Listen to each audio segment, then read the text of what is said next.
Bonjour à tous, bienvenue sur Radio Sensation dans l'émission Europe Direct Normandie-Évreux, réalisée avec la Maison de l'Europe de l'Eure et le soutien du Fonds citoyen franco-allemand dans le cadre de l'initiative franco-allemande pour l'environnement et le développement durable. Alors connaissez-vous l'agriculture de précision? Quelles sont les ambitions de cette pratique? Est-ce qu'elle comporte de nombreux changements dans le rapport à l'environnement? Pour en parler avec nous, je reçois Emmanuel Martin, agriculteur et à l'origine du lancement de Défisol, et Maxime Bécu, responsable R&D. Bonjour. Bonjour. Bonjour. Alors, pouvez-vous nous présenter l'entreprise et ses ambitions au quotidien, Emmanuel?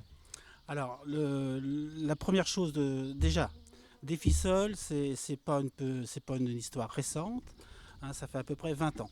20 ans que nous travaillons le sujet de savoir comment produire mieux et avec les nouvelles règles environnementales, comment s'en sortir. Voilà. Et alors, vous vous concentrez sur l'agriculture de précision. Qu'est-ce que ça signifie?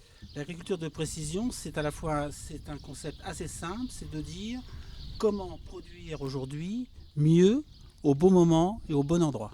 Est-ce que chaque agriculteur peut faire de l'agriculture de précision? Est-ce qu'il y a certains critères à remplir, Maxime? Chaque agriculteur peut faire l'agriculture précision. C'est adaptable à n'importe quel type d'agriculteur, que ce soit un agriculteur bio, un agriculteur conventionnel, un agriculteur raisonné, qui fait l'agriculture de conservation des sols. Ça, c'est adaptable à tout type de modèle d'agriculture. Là, ce qu'on propose à l'agriculture de précision, c'est un outil qui va aider l'agriculteur à mieux connaître ses sols, la végétation, et d'adapter ses pratiques en fonction de tous des diagnostics que l'on peut faire au travers de cartes de sol, par exemple. Et alors aujourd'hui, l'agriculture de précision est largement répandue en Normandie, avec près de 350 agriculteurs normands qui ont opté pour cette technique. Est-ce suffisant ou est-ce qu'il y a encore des efforts à faire? On a déjà un bon départ depuis 2003 et la création de Défisol. C'est vrai que de plus en plus d'agriculteurs s'intéressent à ces technologies. Je pense que ça va continuer à se développer grandement parce que de nombreux agriculteurs sont équipés maintenant de systèmes GPS notamment pour pouvoir se localiser dans les parcelles. Et tout ça, ça aide à mieux connaître ses cultures, son parcellaire et à mieux pratiquer dans ces champs. Donc un bon nombre d'agriculteurs s'intéressent de plus en plus à ces technologies. Et alors pour mener à bien vos différentes missions, vous pouvez compter sur le Fonds européen agricole pour le développement rural, le FEADER. Que permettent ces fonds européens? Alors, Défisol a eu des subventionnements dans ce cadre, dans l'idée où on apporte une solution environnementale par l'aspect, le fait d'apporter la bonne dose, que ce soit d'engrais ou de produits dans les parcelles en fonction de choses qui ont été mesurées. Donc on est vraiment dans les choses concrètes où on va venir diagnostiquer les parcelles, que ce soit d'un point de vue du sol ou d'un point de vue des plantes. On va venir mesurer comment se comporte la végétation, comme si une personne irait chez le médecin et voir si il va bien, s'il est malade ou quoi que ce soit, et lui donner le bon médicament. Et lui donner la bonne dose de fer ou quoi que ce soit. Donc là, c'est vraiment s'adapter à la culture et lui donner juste ce qu'il a besoin pour qu'il soit en bonne santé. Et vous avez pu compter sur des technologies allemandes également. On évoque souvent l'importance de l'Europe et des pays membres dans le soutien d'un projet ou d'une entreprise. Qu'a permis les technologies allemandes dans l'évolution et la pérennité de votre entreprise? Alors, au niveau des technologies allemandes, donc Emmanuel pourra en parler aussi. C'est-à-dire que le projet Défisol, il est venu aussi d'Allemagne, où notamment Emmanuel, qui a l'initiative de la création de Défisol, où il a été rencontré notamment un projet qui s'appelle le projet Préagro, qui avait été notamment initié par une société allemande, Agricon. Et donc, on a pu se baser sur ce premier projet pour créer Défisol. Et la technologie a pris finalement une place importante dans la société. On utilise les différentes technologies dans notre vie quotidienne. Qu'est-ce qu'apporte la technologie sur notre rapport à l'environnement, Emmanuel? Eh bien, il faut être clair. Auparavant, l'agriculture telle qu'on l'a concevée, on dépendait des produits d'une façon un petit peu à l'aveugle, enfin en fonction de données bien précises, mais à l'aveugle, on ne tenait pas compte des disparités.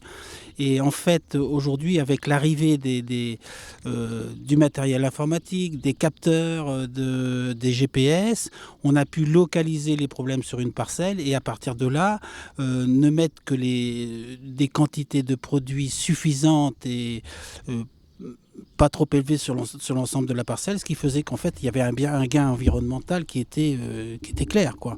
En fait, avant, on raisonnait globalement, maintenant on raisonne sectoriellement en fonction des parcelles. Donc il faut aujourd'hui que la technologie justement soit présente dans les différentes agricultures pour permettre aux agriculteurs de faire de produire finalement plus sainement. Oui, ça oblige une certaine formation, mais je dirais aujourd'hui les agriculteurs sont tous formés à l'informatique, donc pour eux c'est quelque chose de facile et d'évident. Et je parle surtout au niveau des jeunes, qui pour eux ces acquisitions de nouvelles techniques sont assez aisées, c'est assez facile. Et alors justement, quel est l'acheminement en fait quand on veut se lancer dans l'agriculture de précision quel est l'acheminement? Comment est-ce qu'on fait appel à vous? Comment est-ce que vous accompagnez finalement ces personnes?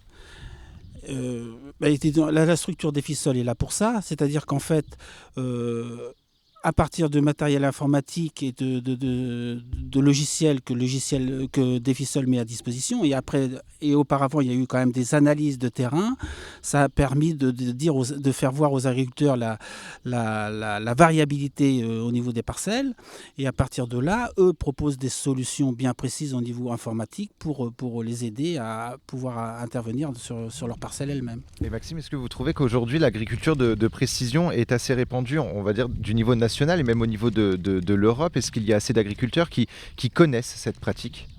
Je pense que au travers des différents médias, l'agriculture de précision est maintenant de plus en plus répandue. Donc il y a différentes sociétés maintenant qui proposent ce type de prestations, comme peut l'être notamment par exemple Biapi, qui est issu notamment de Defisol.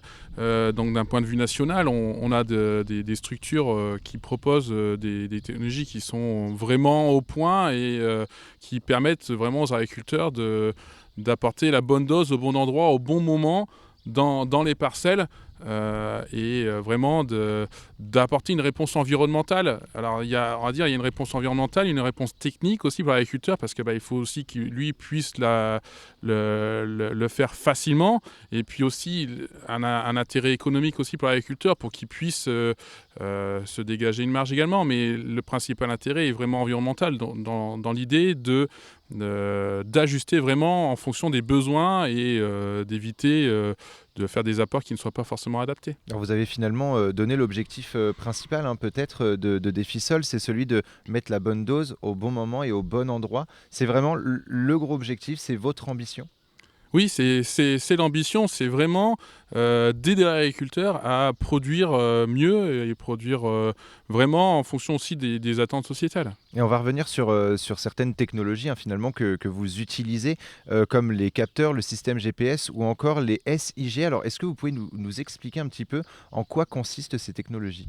Donc, on va dire le premier élément qui est important, qui est le GPS, va permettre, comme dans une voiture, mais là dans un tracteur, de se localiser dans la parcelle et de savoir à quel endroit il se situe.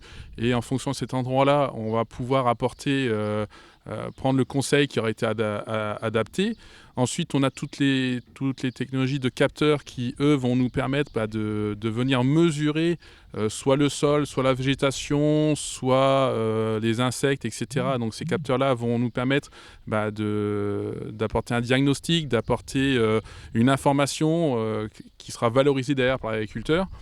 Et le SIG, donc, qui est le système d'information géographique, qui est en fait un logiciel qui permet de cartographier. Donc, ce sont des logiciels utilisés par les géomaticiens, que ce soit par exemple l'hygiène, etc., qui sont des systèmes de cartographie pour prendre les informations qu'on aura récoltées au travers des capteurs pour derrière faire du conseil pour les agriculteurs et donc leur apporter donc, des cartes qu'on appelle des cartes de préconisation qui vont pouvoir insérer dans leur ordinateur de tracteur, et l'ordinateur donc va gérer automatiquement que ce soit l'épandeur ou le semoir qui sera mis derrière le tracteur et de faire des apports vraiment adaptés aux besoins. Tout pour une agriculture plus saine. Merci beaucoup Maxime et Emmanuel d'avoir été avec Merci. nous. On arrive au terme d'Europe Direct Normandie-Évreux. Cette émission a été réalisée avec la Maison de l'Europe de l'Eure et le soutien du Fonds citoyen franco-allemand dans le cadre de